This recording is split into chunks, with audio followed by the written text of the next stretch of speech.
The idea which can improve India's energy future by 2035 is, we suggest the mixed use and wide-scale implementation of three technologies, namely increasing energy generation by biomass, major use of ethanol as the fuel in automobiles, and large-scale implementation of ocean thermal energy conversion technology for electricity generation. Our vision is, energy has today become a scarce commodity in our country. At the same time, feedstocks used for power generation have been primarily fossil fuel based and non-renewable in nature. Not only these will be exhausted, but they also cause pollution. So it is imperative for our country to search for more greener options, non-renewable resource and non-exhaustible sources for power production. Biomass-based power production is one such option. Another option is using alcohol as a major fuel in automobiles, and another option is using OTC technology on a wide scale. The types of biomass are wood fuel, rubbish, alcohol fuels, crops, and landfill gas. The current potential of biomass is around 35 gigawatts, and it is expected to increase to 80 gigawatts by 2020 and up to 240 gigawatts by 2035. We are assuming that in these 15 years, biomass potential would rise about threefold. It is a novel idea because it's a renewable resource. It reduces acid rain and smog, decentralized processing plant, and this is more cost efficient and reliable. It is beneficial because distributed generation, ability to have small kilowatt scale power production, rural economic upliftment, low cost resource, and carbon neutral. How to implement biomass? There are various methods. One of the methods is combustion, which is generation of electricity through heat and steam, and it is economically viable between sizes of 5 megawatt to 35 megawatt. Another method is gasification, which is a process of converting biomass to a combustible gas in a reactor known as gasifier under controlled condition. It can operate between 10 to 25 kilowatt or up to 2 megawatt. It can be used for supplying electricity in remote villages and distributed power generation. Another method is cogeneration in sugar mill. In a sugar mill, buggies, which is a byproduct, can be used for production of electricity and steam through cogeneration plant. There is an overall potential of about 5,000 megawatts in India. Another method is shale and biomass power and rural electrification. Off-grid application of biomass energy has the potential to make significant contribution towards rural electrification and decentralized energy generation. The major challenges are, although biomass availability is high, collection and sourcing is still a problem.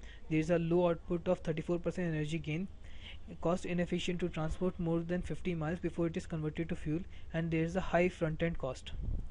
The solution to above problem lies in to have decentralized processing plants. This means less transport of biomass, making thus more cost efficient, reliable, regular, and better quality.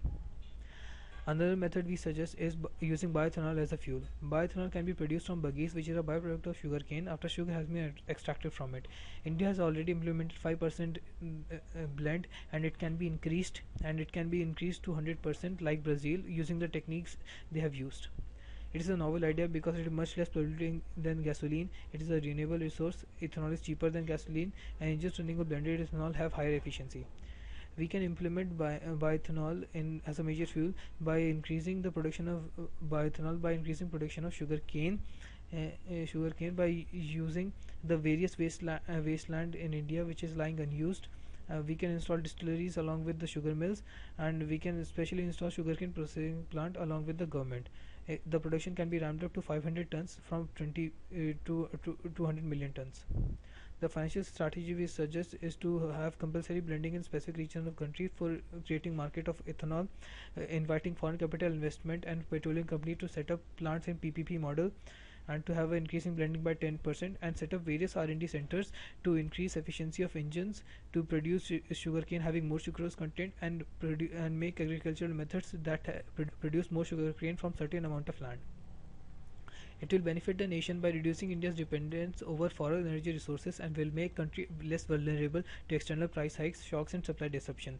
It has a huge potential to accelerate rural development, and in agricultural sector there is a potential for biofuel to raise incomes, provide employment and contribute to rural development. The risks and assumption factors are: biofuel lead to trade-off between food, fodder and fuel security. Biofuel demand accounted for 30% rise in grain prices. Failure of sugarcane crop due to bad weather can cause hike in fuel prices. Diverting major cultivable land for sugarcane will create scarcity for other cereals.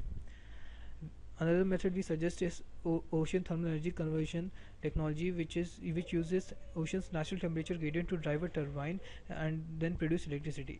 Can be implemented in three ways, which is land-based, shelf-mounted, and offshore floating plants. It has a huge potential in India. A project named Sagar Shakti has already been started. The total potential has been estimated to about 80 gigawatts to 180 gigawatts. There is an ongoing project of 1 megawatt, and there's huge potential for it. It is very beneficial as it has significant potential to provide clean, cost-effective electricity for the future, and especially beneficial for small islands as they can become self-sufficient. The major challenges are economic feasibility of OTC and less efficiency. Advanced studies has been made to improve the efficiency, and efficiency of about 40% have been achieved for OTC. The conclusion: India has already installed a capacity of 205 gigawatts, and the demand for power generation would be around 800 gigawatts. Through the mixed use of the above three technologies, 400 gigawatts can be generated, and alcohol as a fuel for vehicles will reduce crude imports by almost half. Implementation of suggested method can increase energy security and provide alternative for fossil fuels. Also, it has been pointed out that an important reason for slow rate of diffusion of renewable energy technologies is the high front-end cost. This will no longer be there as the fossil fuel is expected to reach their maximum potential, and their prices will become higher than the renewable energy options. It is expected that the setting of the clean technology in the coming years will facilitate channeling of funds from developed countries to support renewable sources development in developing countries due to issues such as climate change becoming urgent. Thus, finance is no longer a constraint. Thank you.